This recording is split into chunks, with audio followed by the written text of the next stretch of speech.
que c'est la nouvelle frontière en fait, économique et sociale, le numérique, la digitalisation de l'ensemble des activités économiques, de services, dans l'enseignement. Et donc on a toutes les institutions européennes, que ce soit la Commission, le Parlement, le Conseil, qui depuis quelques années se sont vraiment engagés dans ce mouvement d'un tournant numérique. Et en même temps, on est à un point de bascule où, pour l'instant, rien n'a été vraiment encore décidé. On ne peut pas dire qu'il y ait à l'heure actuelle une vraie politique numérique européenne. Et je pense que l'objectif de cette commission, ça va être de fabriquer une vraie politique européenne. L'autre enjeu qui nous intéresse, c'est que le numérique est transversal, alors que les politiques européennes sont très sectorielles, elles sont très séparées en fait. Et le dernier point, c'est de dire que l'Europe, c'est d'abord, on va dire, la régulation d'un marché. C'est d'abord ça l'Europe, même si aujourd'hui il y a plus que ça. Et on voit bien que là, il y a la dimension économie numérique, mais aussi la dimension société numérique. C'est-à-dire qu'il faut aussi protéger les usagers, former les personnes. Ce tournant numérique, il a une dimension sociale et humaine qui accompagne le tournant économique. Et puis Vestager. C'est un personnage, Vestager. C'est étonnant, elle a réussi à maintenir quelque chose d'un vrai charisme politique en restant à Bruxelles. Donc Vestager n'est pas soluble en fait dans la technostructure. Elle tient un peu les deux bouts, c'est-à-dire qu'elle est libérale, elle veut vraiment libéraliser l'économie numérique et dépasser un peu cette nouvelle frontière. On voit bien que les Européens sont un peu à la traîne par rapport aux géants américains, aux géants pluriels américains, et puis évidemment avec l'arrivée des Chinois dans le jeu.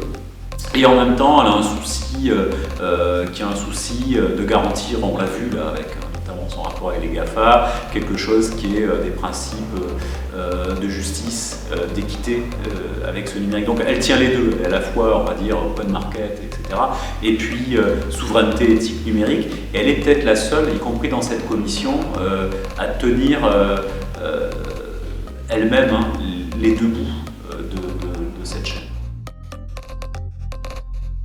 La Commission européenne, l'Union européenne depuis 4-5 ans, publie les résultats d'un index de l'économie et de la société numérique.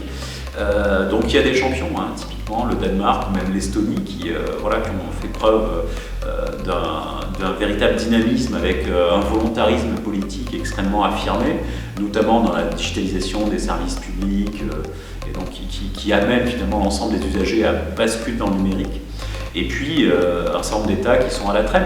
La France, qui a des prétentions justifiées sur le numérique mondial, pour l'instant, n'est pas un acteur pilote, quoi. Il y a quelque chose d'une avant-garde et puis de retardataire. Et je pense que l'enjeu justement d'une politique européenne, peut-être d'une directive, un paquet un peu global sur le numérique européen, permettrait un peu à la fois de niveler le niveau et d'amener tout le monde vers le haut. Le numérique, je le disais tout à l'heure, c'est transversal, et donc c'est difficile en fait d'avoir une vue globale un peu panoptique des enjeux. Je crois qu'il faut, si on veut le regarder au prisme de l'Europe, on est là pour ça, je crois qu'il faut regarder un petit peu les portefeuilles des commissaires, regarder ce qui a été fait sous la commission Juncker, pour voir en gros quels sont les dossiers qui vont être à l'agenda. Et les dossiers qui sont à l'agenda, clairement, c'est réformer, remettre à jour la directive sur le commerce en ligne, la directive e-commerce. Et puis comment on arrive à mettre en place un marché intérieur du numérique, c'est-à-dire à avoir un certain nombre de normes communes avec un saut technologique avec la 5G, etc.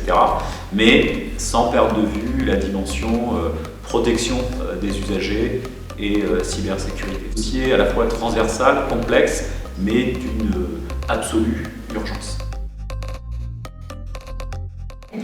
À vous de jouer.